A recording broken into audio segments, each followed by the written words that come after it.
Hi, Randy here with the Paleo Daily Recipe. Today we're going to do cauliflower mashed potatoes.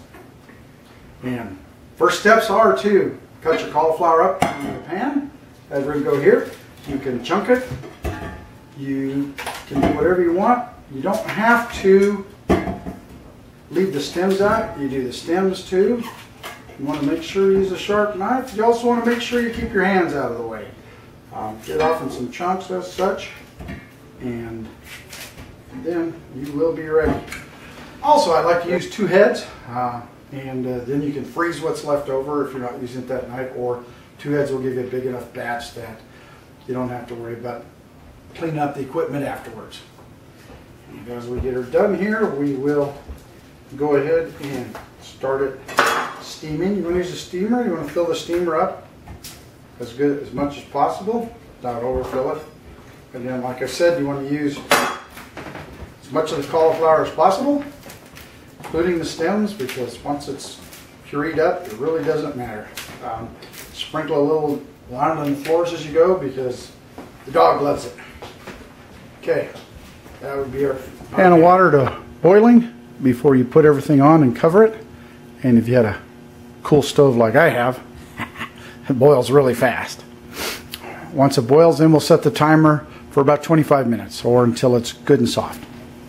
Okay, and here we have the cauliflower ready for pressing. The most important part is pressing the water out. What you want to do is use a colander, as you see, and then we also take a stainless steel bowl and we press.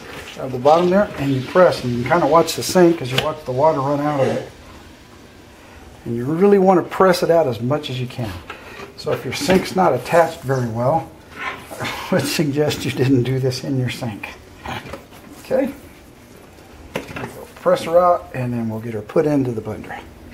As you can see, all pressed out and ready for blending.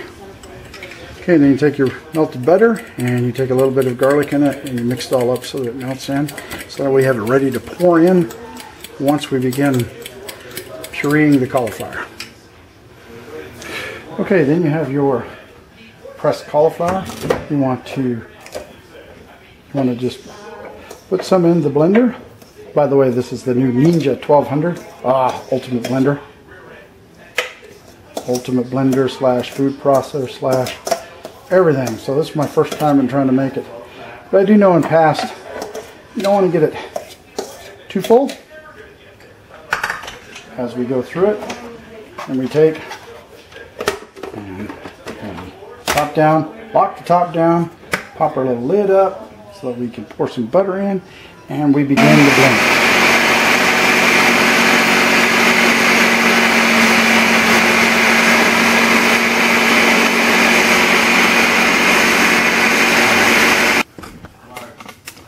So sometimes you need to get a spatula in here and just spread them down. Ooh, these are looking good. And then we will put some of that in, and we will add a few more in as we keep the process going.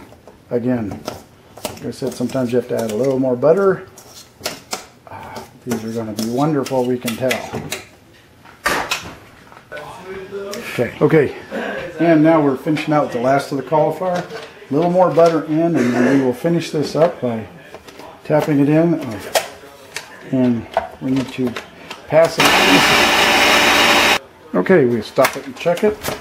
Let's see where we're at. Ooh, these look so good. So we can take here, we brush the spoon out, just a little bit out, and test it here. See what these do. It's like, oh, perfect garlic mashed. Okay, and here we have the finished product that we now are going to, we're going to go ahead and store it for Christmas, because this is for our Christmas dinner this weekend up at the cabin. So otherwise you could just, they're just ready to serve. Very tasty. A little, like I said, a little bit of garlic, probably about a quarter to a half a teaspoon. And then also it was actually about a full stick of butter in there, because remember, you don't want to use anything dairy, So you definitely want to take this and look at that. That's just perfect whipped potatoes. You can freeze these and reheat them whenever you want. And they're great for pulling out. Do some steak and lobster or whatever. Do some fried chicken, and then you have some whipped potatoes here. And with the butter and the garlic in it, there's absolutely no hint of cauliflower whatsoever in here. And there you go. Finished product.